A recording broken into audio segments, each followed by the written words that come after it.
조용한 기도하심으로 1월 10일 주일 예배를 하나님 앞에 드리겠습니다. 오늘도 살아계셔서 우리와 동행하시는 하나님, 이처럼 귀하고 복된 주일을 우리에게 허락하시고 주님께 예배드리게 하여 주시니 감사드립니다. 주님, 이 시간 세상의 신을 벗고 주님께 나아가오니 우리 마음에 불순한 것들을 제하여 주시고 십자가 보혈로 우리의 마음을 정결케 씻어 주시옵소서. 각자의 처소에서 갈급한 심령들이 주님께 신령과 진정으로 예배 드릴 때에 하늘문이 활짝 열리고 성령의 임재가 충만하게 부어지는 예배가 되게 하여 주시옵소서.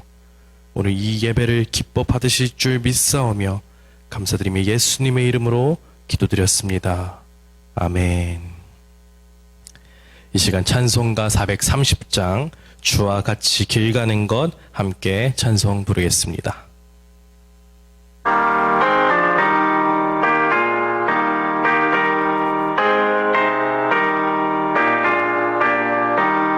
주와 같이 길 가는 것 즐거운 일 아닌가. 우리 주님 걸어가신 발자취를 밟겠네. 한 걸음 주 예수와 함께 날마다 우리 걸어가리. 어린아이 같은 우리 미련하고 약하나 주의 손에 이끌리어 생명길로 가겠네. 한 걸음 주 예수와 날마다 우리 걸어가리. 꽃이 피는 들판이나 험한 골짜기라도 주가 인도하는 대로 주와 같이 가겠네. 한 걸음 주 예수와 함께 날마다 우리 걸어가리. 옛 선지자 에녹같이 우리들도 천국에 들려 올라갈 때까지 주와 같이 걷겠네. 한 걸음 주 예수와 함께 날마다 우리 걸어가리.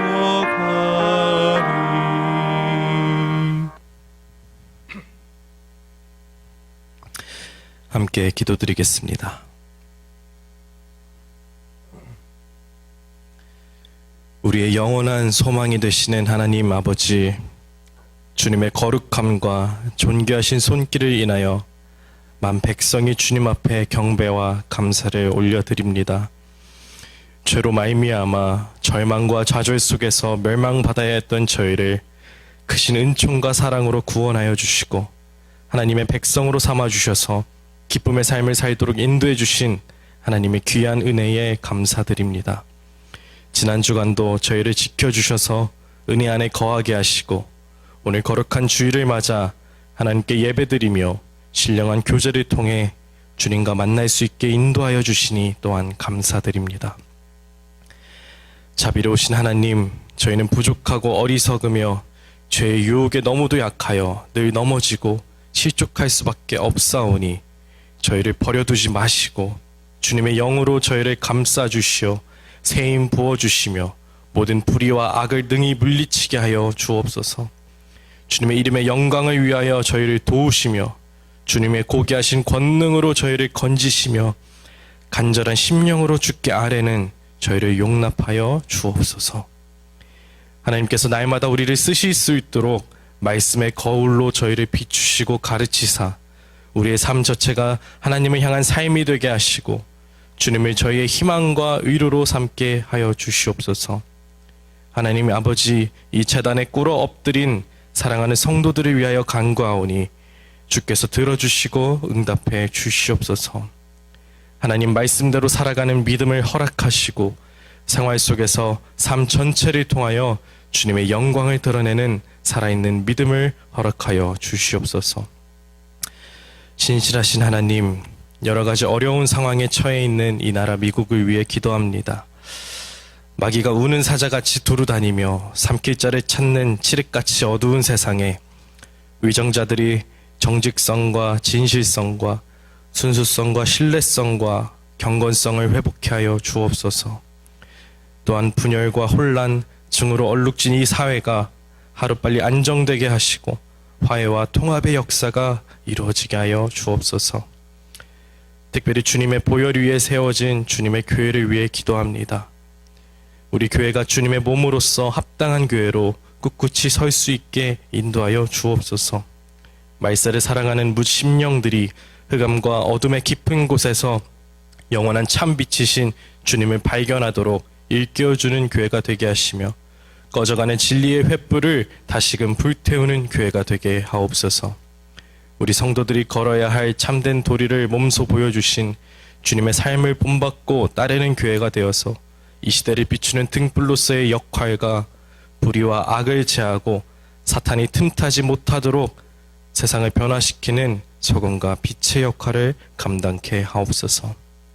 오늘 저희들이 드리는 예배가 주님께서 기뻐 받으시는 산제사가 되게 하시고 선포되는 목사님의 말씀을 통하여 은혜를 사모하며 갈급하는 심령들마다 하나님의 은혜를 단비를 부어주시고 놀라운 능력을 덧입혀 주사 세상을 믿음으로 헤치고 나가 승리하게 하옵소서. 예배 모든 시종을 주님께 의탁드리오며 이 모든 말씀 우리 주 예수 그리스도의 이름으로 기도드렸사옵나이다. 아멘. 오늘 함께 은혜 받으실 하나님 말씀은 이사야서 13장 1절부터 16절까지 말씀입니다. 이사야서 13장 1절부터 16절까지 말씀입니다. 다 함께 찾으셨으면 함께 봉독하도록 하겠습니다. 아모스의 아들 이사야가 바벨론에 대하여 받은 경고라. 너희는 민둥산 위에 기치를 세우고 소리를 높여 그들을 부르며 손을 흔들어 그들을 존귀한 자의 문에 들어가게 하라. 내가 거룩하게 구별한 자들에게 명령하고 나의 위엄을 기뻐하는 용사들을 불러 나의 노여움을 전하게 하였느니라. 산에서 무리의 소리가 나미며 많은 백성의 소리 같으니 곧 열국 민족이 함께 모여 떠드는 소리라. 만군의 여호와께서 싸움을 위하여 군대를 검열하심이로다. 무리가 먼 나라에서 하늘 끝에서 왔으며 곧 여호와와 그의 진노의 병기라 온 땅을 멸하려 함이로다. 너희는 애곡할지어다. 여호와의 날이 가까웠으니 전능자에게서 멸망이 임할 것이미로다. 그러므로 모든 손에 힘이 풀리고 각 사람의 마음을 녹을 것이라. 그들이 놀라며 괴로움과 슬픔에 사로잡혀 해산이 임박한 여자같이 고통하며 서로 보고 놀라며 얼굴이 불꽃 같으리로다. 보라, 여호와의 날 곧 잔혹히 분냄과 맹렬히 노하는 날이 이르러 땅을 황폐하게 하며 그 중에서 죄인들을 멸하리니 하늘의 별들과 별무리가 그 빛을 내지 아니하며 해가 돋아도 어두우며 달이 그 빛을 비추지 아니할 것이로다. 내가 세상의 악과 악인의 죄를 벌하며 교만한 자의 오만을 끊으며 강포한 자의 거만을 낮출 것이며 내가 사람을 순금보다 희소하게 하며 인생을 오빌의 금보다 희귀하게 하리로다. 그러므로 나 만군의 여호와가 분하여 맹렬히 노하는 날에 하늘을 진동시키며 땅을 흔들어 그 자리에서 떠나게 하리니 그들이 쫓긴 노루나 모으는 자 없는 양같이 각기 자기 동족에게로 돌아가며 각기 본향으로 도망할 것이나 만나는 자마다 창에 찔리겠고 잡히는 자마다 칼에 엎드러지겠고 그들의 어린아이들은 그들의 목전에서 메어침을 당하겠고 그들의 집은 노략을 당하겠고 그들의 아내는 욕을 당하리라. 아멘. 이 시간 바벨론 멸망 예언이 주는 교훈이라는 제목으로 담임 목사님 말씀 전해주시겠습니다.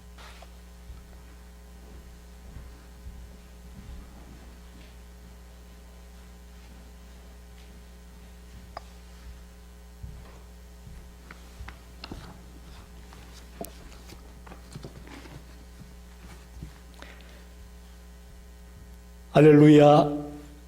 주의 이름으로 사랑하고 축복합니다. 인도의 독립 영웅이자 초대 수상을 지낸 자와할랄 네루가 세계사 편력이라는 책을 썼습니다. 그 책은 감옥에서 자기 딸에게 보낸 편지를 편집해서 만든 책입니다. 그 책 속에 이런 글이 있습니다. 세계 역사를 보아라. 힘을 자랑하며 세계를 지배하던 제국치고 망하지 않은 나라가 어디 있었느냐. 반드시 대영 제국은 망할 수밖에 없다. 인도 독립은 세계 역사 철칙의 이름으로 가능한 현실이 될 것이다. 다른 약한 나라들을 누른 강한 나라는 반드시 언젠가 어이없는 미물에 의하여 놀림을 받게 된다. 수많은 다른 나라를 괴롭혔던 나라들은 점점 쇠퇴하여 영광의 정점에서 갑자기 추락하여 저 지옥의 밑바닥으로 떨어지게 되어 있다. 그러므로 딸아, 아버지가 감옥에 있다고 절대로 기죽지 말아라. 나는 대의 명분에 투신하고 있다. 라고 기록하고 있습니다. 자와할랄 네루가 이사야서를 읽었는지 모르겠지만 참 통찰력이 깊다고 생각이 되어집니다.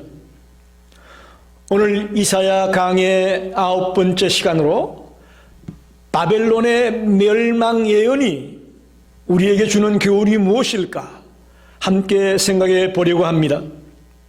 이사야 13장에서 23장까지는 열국의 심판에 대한 경고가 기록되고 있습니다. 이사야는 1장에서 12장까지 이스라엘과 유다의 왕이신 하나님께서 자기 백성을 어떻게 심판할 것인가를 말했습니다. 그리고 오늘 13장부터 23장까지는 열국을 심판하시는 하나님의 모습을 말씀하고 있습니다. 하나님은 아직도 이스라엘의 왕이시지만 또한 열국의 통치자요 열국의 주관자임을 말하고 있습니다.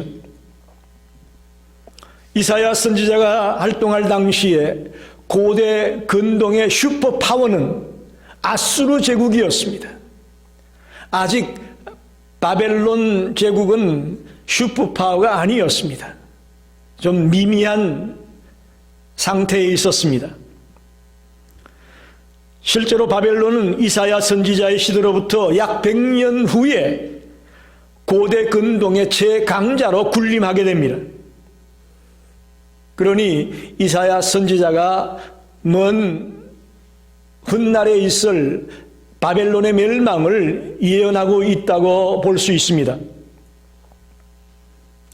그 바벨론에게 남한국 유다가 멸망하게 될 것이고 또 모든 백성들이 바벨론으로 포로로 끌려갈 것임을 이사야는 내다봤습니다. 이처럼 이사야는 지금 슈퍼파워인 아수르 제국보다도 좀 더 뒤에 있을 바벨론에 포커스를 맞추고 있습니다. 왜냐하면 이사야는 남한국의 예언자이기 때문에 그렇습니다.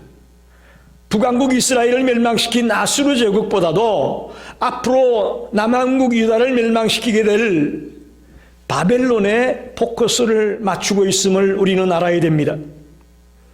오늘 이 예언이 우리에게 주는 교훈이 무엇일지 같이 깊이 생각하며 은혜를 나누고 싶습니다.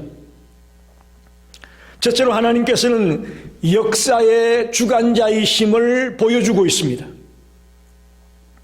우리는 여기서 먼저 이사야가 열국에 대하여 하나님의 심판을 선포하고 있는데 도대체 누구에게 선포하는 것일까 하는 질문을 갖게 됩니다.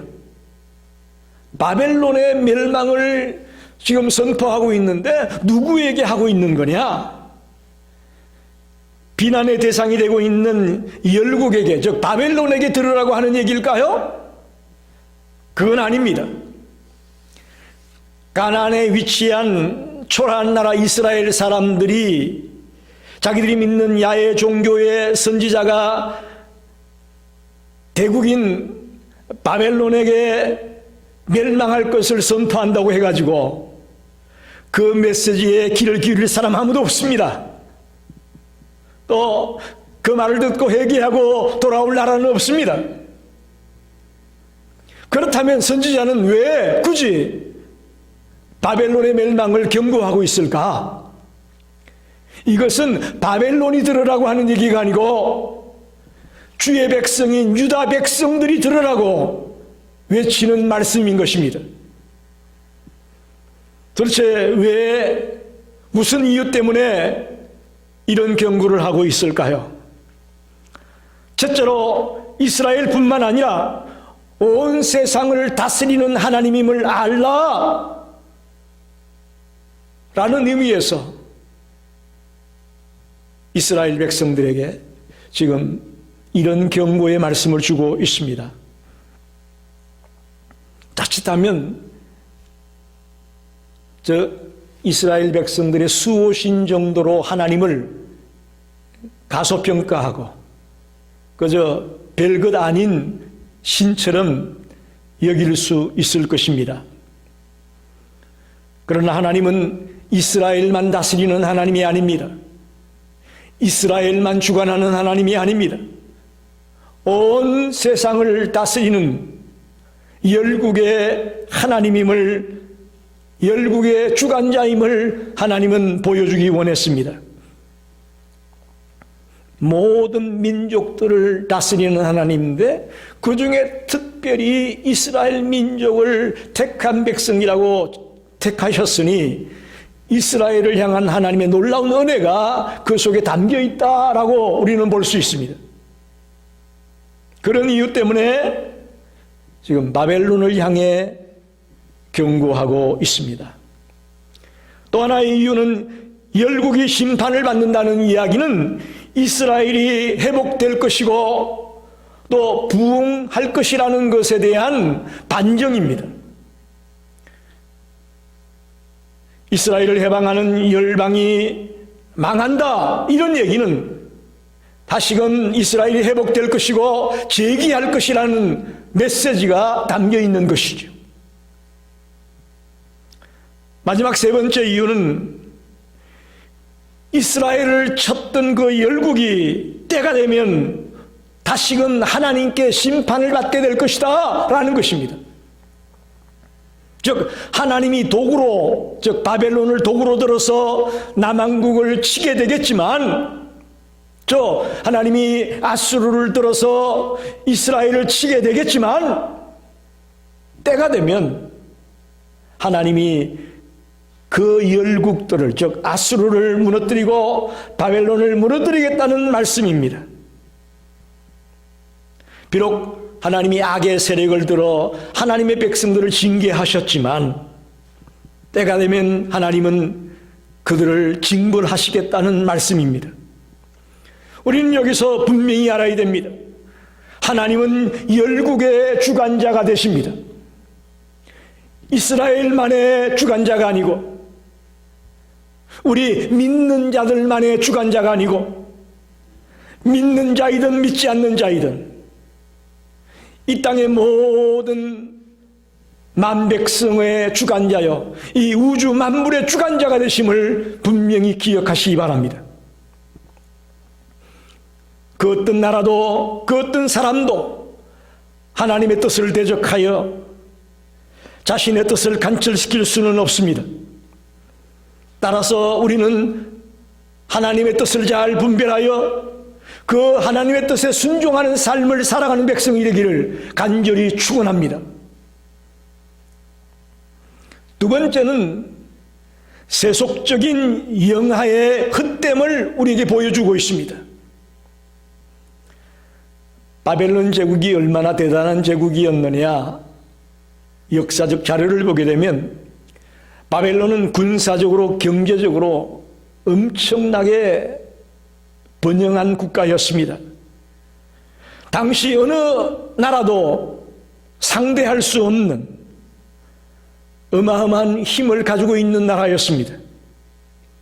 바벨론 성의 그 웅장함, 그리고 사방으로 쭉쭉 뻗은 방사형 도로가 갖춰져 있었던 아름다운 도시를 이루고 있었다고 말합니다. BC 7세기, 8세기의 고대 도시라고는 보기 어려울 정도의 그런 너무너무 화려하고 멋진 도시를 갖고 있었습니다. 즉 바벨론 제국은 그 당시에 어느 나라도 넘볼 수 없는 그런 힘과 능력과 모든 것들을 갖추고 있는 나라였습니다. 이렇게 되다 보니까 그 바벨론의 통치자들은 자기들이 누리는 이 영화가 끝나지 않고 계속될 것이라고 착각했습니다. 교만했던 것이요. 그러나 이러한 그들의 기대가 한낱 헛된 꿈에 불과했다는 것을 알게 됩니다. 다니엘서에 보게 되면 벨사살 왕이 예루살렘에서 가져온 그 성전 기물들을 가지고 큰 잔치를 베푸는 장면이 나오죠. 부어라 마셔라 잔치를 벌이고 있는 그 순간에 메대 바사의 연합군이 공격해서 한순간에 바벨론이 무너지고 맙니다. 망하고 맙니다. 그들이 잔치할 때에 벽에 손가락이 나타나서 글자를 썼다고 성경은 말합니다. 메네 메네 데겔 우바르신. 세어보고 달아보니 너희들의 나라가 나뉘어질 수밖에 없다. 너희들이 저울에 달아보니까 부족해서 나라가 나뉘어질 것이다. 그런 내용의 글이 손가락이 나타나서 기록했다고 다니엘서에 기록합니다. 성도 여러분, 썩어 없어질 세상의 부귀와 영화가 얼마나 헛되고 덧없는 것입니까? 그런데 아직도 이 땅에 수많은 사람들은 세상의 부귀와 영화를 쫓아가고 있습니다. 이것은 그야말로 육신적 소욕을 일시적으로 만족시키는 것에 끝나고 맙니다. 그야말로 헛된 세속적인 영화를 구하고 세상의 정욕에 깊이 빠져 있는 자들이 이 땅에 너무나 많이 있음을 보게 됩니다. 그들은 하나님을 알지 못합니다. 그들은 하나님을 찾지 않습니다. 하나님을 생각하지도 않습니다. 그런 인생들은 끝날 하나님이 심판하시는 그날 비참하게 무너지고 멸망할 수밖에 없는 그런 존재로 전락되는 것을 바벨론 제국을 통해 우리에게 보여주고 있습니다. 세상의 허영이 얼마나 헛되고 헛된 것인가를 우리에게 가르치는 것이죠. 사랑하는 성도 여러분, 이 땅을 살면서 우리는 세상의 허영을 바라보기보다는 하나님을 바라보는 자가 되기를 원합니다. 하나님이 나에게 왜 이 땅에 살게 하셨는가? 그 존재 이유를 발견하고 하나님의 뜻을 이루며 하나님을 경외하며 하나님을 찬양하며 우리의 인생이 끝까지 달려갈 수 있기를 간절히 원합니다. 그 인생이 가치 있는 인생이고 그 인생이 고귀한 인생임을 꼭 명심하시기를 바랍니다. 마지막으로 악한 자의 궁극적인 운명이 어떻게 되는 것인가를 보여주고 있습니다. 악한 자의 마지막이 어떻게 끝나고 말 것인가를 이 바벨론에 대한 예언의 말씀을 통해 우리에게 주고 있습니다. 바벨론은 구약 성경에 보면 신정국가이었던 남왕국 유다를 멸망시킨 선민들에게 있어서 가장 큰 대적으로 바벨론이 표현되고 있습니다. 그리고 신약에 와서는 종말에 그리스도를 대적할 모든 악의 결집체를 바벨론이라고 표현하고 있습니다. 그러므로 이 바벨론의 멸망은 역사상 나타났던 모든 악의 최후를 보여주는 대표적인 사례가 바벨론인 것입니다. 한마디로 바벨론의 멸망의 원인은 교만이라고 말할 수 있습니다. 결국 그 교만 때문에 하나님의 징벌을 받게 될 것이며 또 멸망하게 될 것이라는 것입니다. 도대체 어떻게 멸망당할 거냐? 그 멸망당하는 비참한 모습이 오늘 본문 속에 너무나 자세하게 기록되고 있습니다. 그걸 저는 세 가지로 나누어서 말씀드리고 합니다. 첫째는 바벨론의 그 멸망의 날은 슬픔과 공포의 날이 될 것이다. 그렇게 말합니다. 6절로 8절에 보니까 하나님의 능력이 세상에 드러날 시간이 임박해지면 사람들의 손에 힘이 풀려버리고 마음이 녹을 것이다. 이렇게 7절에 말합니다. 여호와의 날이 이르면 사람이 내적으로 외적으로 넋을 잃어버리는 현상이 일어날 것이라는 겁니다. 또 공포와 괴로움에 사로잡혀서 사람들이 겪는 고통을 마치 해산하는 여인의 고통과도 같다라고 8절에 말합니다. 얼마나 그들의 고통이 심했으면 그 고통이 해산하는 여인의 고통과 같은 그런 고통을 당하는 순간이 온다라는 거죠. 여기서 우리가 분명히 기억할 것은 여호와의 날이 두려운 날인 것은 사실입니다. 하지만 주님의 뜻에 순종하지 않고 주님을 모르고 살아갔던 사람들에게는 두려운 날이겠지만 신실하게 주를 믿고 의지하며 주님을 바라보며 살아갔던 백성들에게는 위로와 축복이 찾아오는 회복의 날이라는 것을 꼭 기억하시기를 바랍니다. 오히려 위로의 날이고 회복의 날이 여호와의 날이라는 사실을 한편 생각하면서 힘을 내시기를 바랍니다. 두 번째는 9절로 10절에 보니까 바벨론이 멸망당할 때 모든 자연들이 파괴될 것이다. 그렇게 말합니다. 온 우주의 자연과 인간들이 파괴되고 재구실을 못하는 날이 올 것이다 라고 말합니다. 특별히 하늘을 채우고 있는 해와 달과 별들이 빛을 발하지 못해서 어두움의 날이 되고 만다. 그렇게 표현합니다. 이 고대 근동의 사람들은 이 해, 달, 별 등을 하나의 신처럼 여겼습니다. 초능력이 있는 신이라고 착각을 했습니다. 또 이런 것들을 통해 자기들이 능력을 받는다고 생각을 했습니다. 그런데 하나님이 이 천체들의 빛을 가리어버린다. 그렇게 말합니다.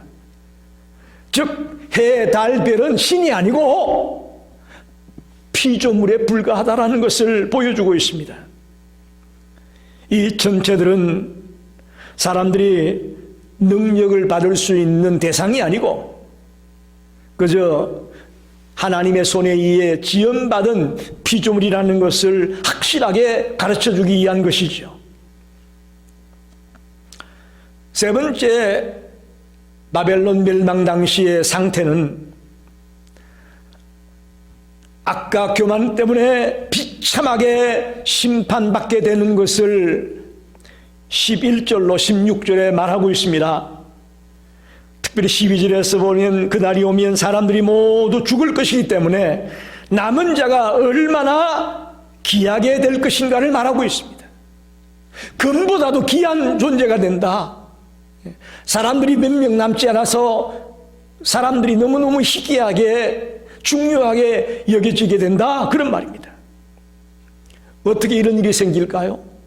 그것은 참혹한 전쟁으로 인해 수많은 사람이 죽을 것이라는 이야기입니다. 또한 여자들은 강간을 당한다고 말합니다.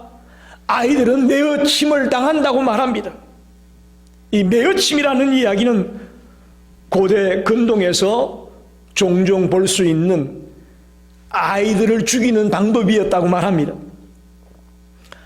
아이를 자루에 넣어서 바위에 치든지, 그렇지 않으면 자루에 넣지 않고 그냥 바위에 치든지 하는 그런 것을 매어침이다, 그렇게 말합니다.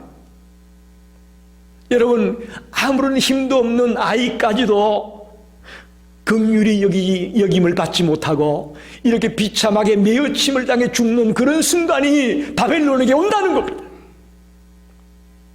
소돔과 고모라가 멸망당할 때 모습과도 비교될 만한 그런 비참한 멸망이 바벨론에게 있을 것을 말합니다. 그 화려했던 그 아름다운 도시, 그 자랑거리가 되었던 그 도시가 사람은 살지 못하고 짐승들이 우글대는 곳으로 바뀌어진다라고 설명합니다. 회복될 수 없는 그야말로 비참한 모습으로 깨어지고 망가지는 나라가 될 것임을 예언하고 있습니다. 여러분, 하나님의 도구로 쓰여졌던 바벨론이 교만해서 하나님을 무시하고 하나님의 뜻을 안중에도 없고 자기들의 마음대로 부귀영화를 누리며 신나게 살아가는 그들의 마지막이 이렇게 초라해지고 비참하게 끝나고 말았습니다. 이것은 우리들에게 분명히 가르쳐 줍니다. 하나님의 뜻에, 하나님의 말씀에 순종하는 삶을 살아가려고 몸부림치는 자가 되어져야 될 것을 말하고 있습니다. 절대로 교만해서 하나님의 뜻과 상관없이 자기의 뜻대로 살아가는 인생이 되어서는 우리도 언젠가는 이런 위기 가운데 있을 수 있음을 알아야 됩니다. 행악하는 악인들이 철저히 자기의 죄 때문에 보응을 받고 멸망당한다는 사실을 꼭 기억하시고 저와 여러분이 겸손해지기 원합니다. 겸손한 자의 모습으로 이 남은 때를 두렵고 떨림으로 살아가는 성도들이 되기를 간절히 원합니다. 말씀을 정리합니다. 오늘 바벨론의 멸망이, 이 바벨론의 멸망 예언이 나에게 주는 교훈이 무엇일까? 우리에게 주는 교훈이 무엇일까를 생각했습니다. 여러분, 아무리 좋은 교훈을 들었다 하더라도 그것을 내가 적용하지 못하고 내 삶 속에 실천하지 못한다면 아무 소용이 없습니다. 오늘 2021년 둘째 주일입니다. 새 벽두에 왜 하나님이 우리에게 이 말씀을 주실까? 여러분, 진지하게 고민하시기 바랍니다. 올 한 해를 살아갈 때에 이 바벨론의 모습을 늘 머릿속에 그리면서 하나님은 역사의 주관자다. 세상의 권력자들이 주관자가 아니고 하나님이 이 역사의 주관자다 라는 것을 우리는 분명히 기억해야 될 것입니다. 또 세속적인 영화는 헛된 것이다. 한순간에 무너질 수밖에 없다. 한순간에 사라질 수밖에 없는 것이다 라는 것을 우리는 분명히 바라봐야 됩니다. 악한 자, 교만한 자의 궁극적인 운명은 비참하게 멸망당하는 것이라는 겁니다. 지금 눈에 보이기에는 그럴듯해 보이고 의리의리해 보일지라도 그들 속에 악이 있고 교만이 있다면 그들은 궁극적으로 멸망당할 수밖에 없는 그런 운명이라는 것을 우리에게 보여주고 있습니다. 사랑하는 여러분, 하나님은 한 국가만 주관하는 하나님이 아닙니다. 이 땅의 모든 국가와 모든 민족들과 모든 나라들을 주관하십니다. 더 나아가 작게는 우리 한 사람 한 사람, 아이들부터 어른들까지 이 땅에 있는 모든 인생들 한 사람 한 사람을 주관하시는 하나님임을 믿습니다. 우리의 인생 여정을 온전히 하나님께 맡기고 정말 나의 주관자가 되신 그 하나님의 뜻을 따라 겸손하게 살아가는 성도들이 되시기를 바랍니다. 바벨론이 누렸던 그 세속적 영화가 망하고 완전히 쓰러져 버리고 말았습니다. 우리는 그 세속적 영화를 바라보는 것이 아니고 하나님이 주는 그 영원한 영광을 바라보면서 달려갈 수 있는 복된 성도들이 되시기를 간절히 축원합니다. 기도하겠습니다. 하나님 감사합니다. 이사야 강의 9번째 시간으로 바벨론의 멸망 예언이 우리들에게 주는 교훈이 무엇인지를 함께 생각했습니다. 특별히 하나님이 이 역사의 주관자임을 분명히 깨닫는 시간이 되기 원합니다. 또 세상적인 허영이 부귀가 헛될 수밖에 없다는 것을 우리는 깨닫습니다. 아까 교만의 결론은 멸망이라는 것을 우리에게 가르쳐 주시니 감사합니다. 하나님, 저희들 이 말씀을 듣고 한 귀로 흘려버리는 어리석은 자가 되지 말고 이 말씀을 나의 삶의 현장에 적용하며 실천하는 자가 되게 해 주시옵소서. 예수님의 이름으로 간절히 기도하였습니다. 아멘.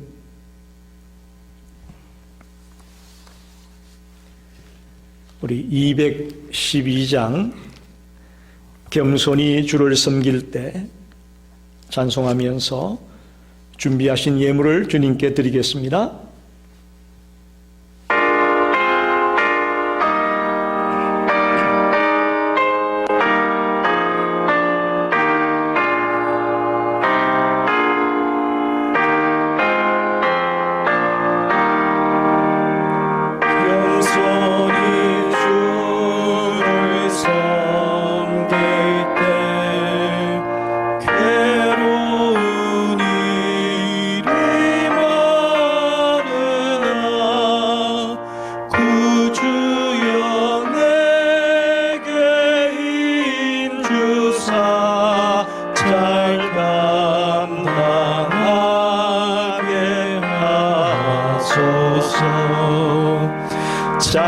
장래의 영광 비추사 소망이 되게 하시며 구주와 함께 살면서 참 평강 얻게 하소서.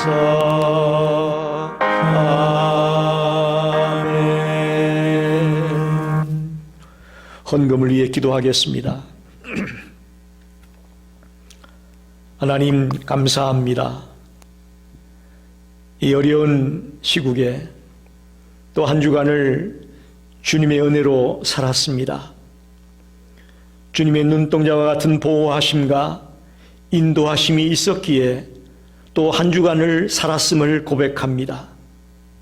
하나님의 은혜에 감사하여 감격하여 저희들 귀한 예물을 드립니다.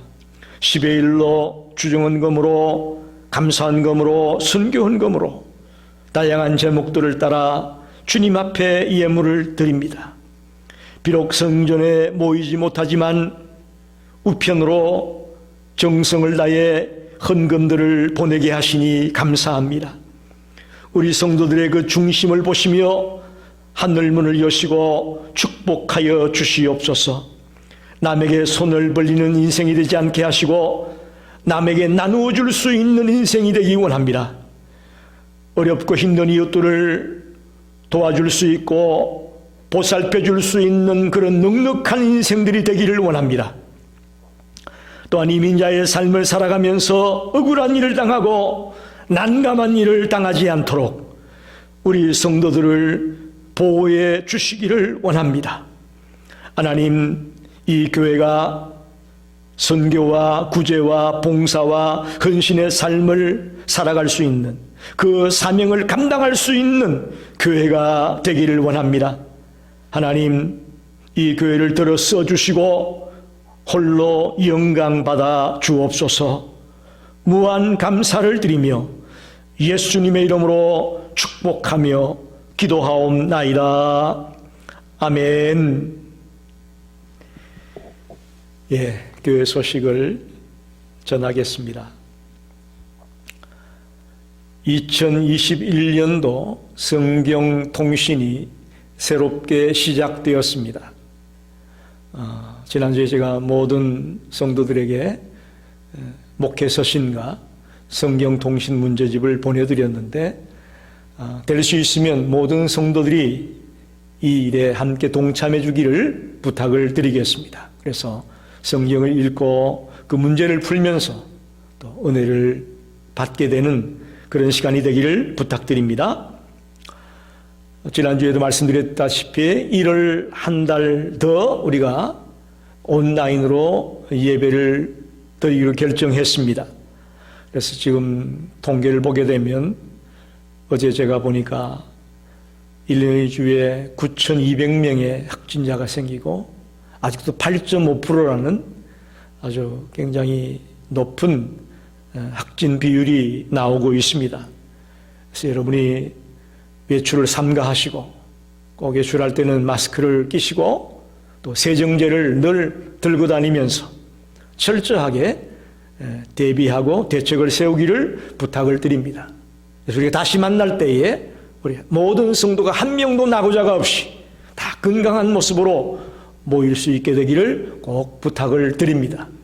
여러분도 기도해 주시고 또 저도 집사람과 같이 새벽에 늘 지금 기도하고 있습니다. 우리는 새벽 기도회는 계속되고 있습니다. 그래서 새벽에 여러분의 이름을 불러가며 늘 기도하고 있으니 여러분도 있는 위치에서 교회를 위해, 성도들을 위해, 또 목사를 위해, 또 우리 미국을 위해, 우리가 살고 있는 우리의 고향이었던 한국을 위해 기도해 주는 성도들이 되시기를 부탁을 드리겠습니다. 다 일어나셔서 마지막 찬양 53장 성전을 떠나기 전 이 찬송 1절을 힘차게 부르고 축도로 예배 마치겠습니다.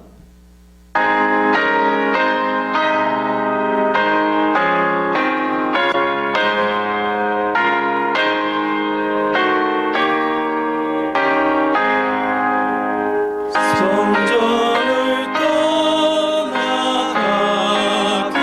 전 머리를 숙일 때 주께서 함께 계시고 복 내려 주소서.